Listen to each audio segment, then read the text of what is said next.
அம்மன் ஆலயம் இருக்கக்கூடிய குமுக்கனாறு மிகவும் எல்லாரும் விரும்பத்தக்க ஒரு ஒரு இடமாக குமுக்கனாறு.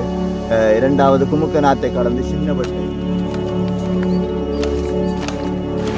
இது தீவிரை வலையொலி. தீவிரை வலையொலிக்காக நீங்கள் வழங்கி வருகின்ற ஒத்துழைப்புக்கும் அன்புக்கும் நன்றிகள் நண்பர்களே. மேலும் பல சுவாரஸ்யமான காணொளிகளுக்கு தீவிரை வலையொலியை சப்ஸ்கிரைப் பண்ணுங்கள். உண்மையில் கிராம மக்களுடைய சமூக பொருளாதார கலை கலாச்சார பண்பாட்டு பாரம்பரியங்களை தாங்கி தீவிரை வலையொலி சுவாரஸ்யமான காணொளிகளை உங்களுக்காக தருகிறது. வாருங்கள், காணொளிக்குள் நுழைத்து செல்கின்றேன்.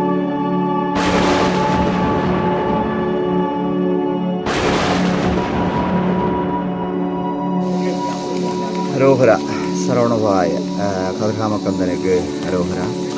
என்றென்றும் எங்களோட யாத்திரையானது கதிர்காம பயண யாத்திரையானது கிட்டத்தட்ட காலம் கடந்த யாத்திரையாக இருந்தாலும் எங்களோட பயணம் குறிப்பிட்ட காலத்துக்குள்ளே இந்த பயணம் ஆரம்பிக்கப்பட்டு அதிலும் இந்த வருடத்துக்கான பயணம் மிகவும் சிறப்பாக ஆரம்பிக்கப்பட்டது. உகந்தை முருகனிலிருந்து கதிர்காமரையான மாது.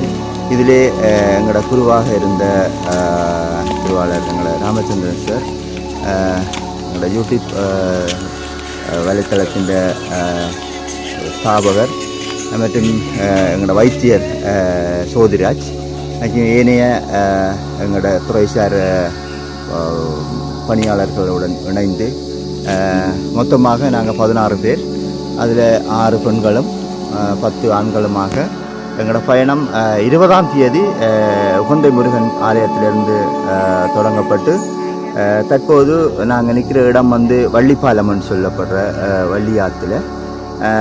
இன்னும் எங்களுக்கு 2 நாள் பயணங்கள் இருக்கின்றது. 26ஆம் தேதி நாங்கள் கதிர்காம கந்தனின் கொடியேற்றத்துக்காக போவதற்கு திட்டமிட்டு அதற்கான வழிப்பயணங்கள் தங்கல்களை போட்டு நாங்கள் போய்கொண்டிருக்கிறோம். உண்மையாக இந்த வழிப்பயணமானது ஒவ்வொரு தரம்பரைக்குள்ளேயும் எங்களுக்கு வித்தியாசமான அனுபவங்கள். இந்த திறம்பரக்குள்ள உண்மையாக எங்களோட கதிரவழியை சேர்ந்த பக்தர்கள் நாங்கள் வந்தாங்க. அதில் நாங்கள் ஒவ்வொரு இடத்துலேயும் பஜனைகள், இறை சிந்தனையோட முருக வழிபாடுடன் எங்களோட பஜனைகள் ஏனைய இறை சிந்தனையோட வந்து அது மாத்திரமில்லை, உண்மையாக எங்களுக்கு கிடைச்ச ஒரு பெரிய ஒரு வரம் எங்களோட சோதிராஜ் டாக்டர். அவர் எங்களுக்கு இடையில் வர சில மருத்துவ பணிகளை செய்து கொண்டு வரார். இப்பயும் நாங்கள் செய்து கொண்டிருக்கிறோம்.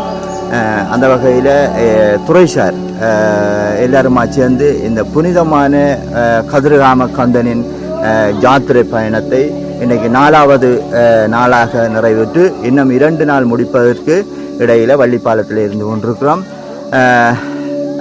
கிட்டத்தட்ட பல்லாயிரக்கணக்கான பக்தர்கள் சிறுவர்களாக இருக்கட்டும், பெரியவர்களாக இருக்கட்டும், முதியவர்களாக இருக்கட்டும், எல்லாருமாக அது சொல்லணுன்னா கணக்கெடுப்பு இல்லாத ஒரு பக்தர்களாக கணக்கெடுப்பு இல்லாத ஒரு நீண்ட பயணமாக அல்லது நிறைய பக்தர்களோடு சேர்ந்த பயணமாக இந்த பயணம் இருக்கின்றது. அனைவருக்கும் இந்த பயணத்திலே தங்களுக்கு ஏற்ற மாதிரி தங்களோட சொல்லுகளுக்கு அல்லது தங்களோட வேண்டுதலுக்கு ஏற்ற மாதிரி ஒவ்வொருவற்ற வேண்டுதலும் முற்றுப்பெற வேண்டும் என்பது உண்மையாக எங்களோட வேண்டுதலும். ஏனையவற்ற வேண்டுகோளும் தாங்க என்னென்ன பயணம் என்னென்னத்துக்காக போய்கொண்டிருக்காங்களோ அந்தந்த பயணம் முருகன் அந்த உகந்தையிலிருந்து கதிர்காமம் வரைக்குமான இடையில் இந்த பாத யாத்திரைகளுக்கு அந்த முருகக்கந்தன் தங்களோட கஷ்டங்களை தீர்த்து வாழ்வில் நல்லதை செய்து நல்லதாக முடிக்கப்பெற வேணும். தங்களோட கஷ்டங்கள் தீர வேணும். இந்த எங்களோட பயணம், இந்து மக்களின் இந்த பயணமானது இன்னும் பல்லாயிரம் வருடம் தொடர வேணும். கடந்த எங்களோட முன்னோர்கள் இதை தொடக்கி வச்சது. இது காலங்கடந்த யுகம் கடந்த பயணம். இந்த பயணம் இன்னும் யுகங்கள் கடந்து எங்களோட பயணம் தொடர வேணும். எங்களோட சைவம் வளர வேணும். எங்களோட சைவ மக்கள் வளர வேணும். ஆலயம் வளர வேணும் என்பது எங்களோட திட்டம். உகந்தை முருகன் ஆலயத்திலிருந்து அதிலிருந்து தொடங்கி கிணத்தடி வெட்டைன்னு சொல்லப்படுறது. அந்த வெட்டைக்கு பல பேர் உண்டு. ஆனாலும் நாங்கள் சொல்லப்போனால் சொன்னால் அடிச்சு போடுறோம் பாரு, காவடி பாட்டு பின்னுக்கு காவடி பாட்டு எப்படி இருக்கு? அதன் பின்பு வந்து மதிய நேரம் குமுக்க நாரும் மிகப்பெரிய பிரம்மாண்டமான அல்லது அருள் புரியக்கூடிய ஒரு மிக முக்கியமான பத்ரகாளி அம்மன் ஆலயம் இருக்கக்கூடிய குமுக்க நாறு மிகவும் எல்லாரும் விரும்பத்தக்க ஒரு ஒரு இடமாக குமுக்க நாறு. இரண்டாவது குமுக்க நாத்தை கடந்து சின்னவட்டை என்று சொல்லப்படுகின்றது. அதிலிருந்து வந்து ஒரு உப்பாறை கடந்து நாவலடியும் மிக முக்கியமான ஒரு பக்தர்களுக்கு அல்லது எங்களுக்கு ஒரு முக்கியமான இடம் அந்த இடம்.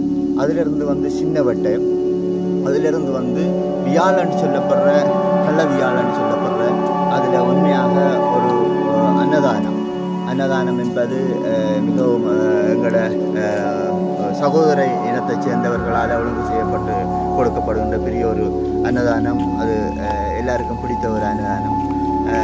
அடுத்தது வியாழ ஆறு, அதுக்கு அடுத்தது வள்ளிப்பாலம்னு சொல்லப்படுறது, அதுக்கு அடுத்தது கட்டகாமம், அடுத்தது கானகாத்தா பிள்ளையாரடி, வீரியடி பிள்ளையாரடி சொல்கிறது.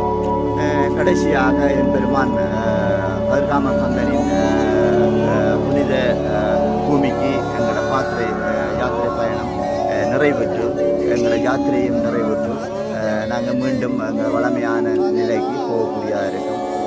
அதுக்கிடையில் நீங்கள் பார்த்தீங்கன்னு சொன்னால் உண்மையாக இந்த பாதையிலே மிகவும் சொல்லப்போனால் பல்வேறு தரப்பட்ட டாக்டராக இருக்கலாம் அல்லது துறைசார் உத்தியோகத்தர்களாக இருக்கட்டும், கோடீஸ்வரராக இருக்கலாம், எல்லாருமே இந்த பாதையில் சமன். காரணம் என்னென்றால் ஒரு பச்சை தண்ணி கொடுத்தா கூட அது எல்லாருமே அதை வேண்டி சாப்பிடக்கூடியது. ஒரு சின்ன சாப்பாடு கொடுத்தா கூட அது சாதி மதம் ஏற்றத்தாழ்வின்றி வேண்டி சாப்பிடக்கூடிய ஒரு முக்கியமான இடம். அவர்கள் சாப்பிட்டா கூட எங்களுக்கு தருவாங்க, நாங்கள் சாப்பிட்டா கூட அவங்களுக்கு கொடுப்போம். அப்போ எல்லாருமா சேர்ந்து ஒரே குடும்பமாக ஒற்றுமையாக எங்களோட மதத்தோடு சேர்ந்து போகக்கூடிய புனிதமான யாத்திரை பயணம் இந்த உகந்த மலையிலிருந்து கதிர்காமம் போகக்கூடிய புனிதமான யாத்திரை பயணம். இது ஒரு வித்தியாசமான பயணம், ஒரு மனிதனை புனிதமாக்கக்கூடிய பயணம். இந்த பயணத்தில் எங்களோட சைவர்களாகிய நாங்கள் அனைவரும்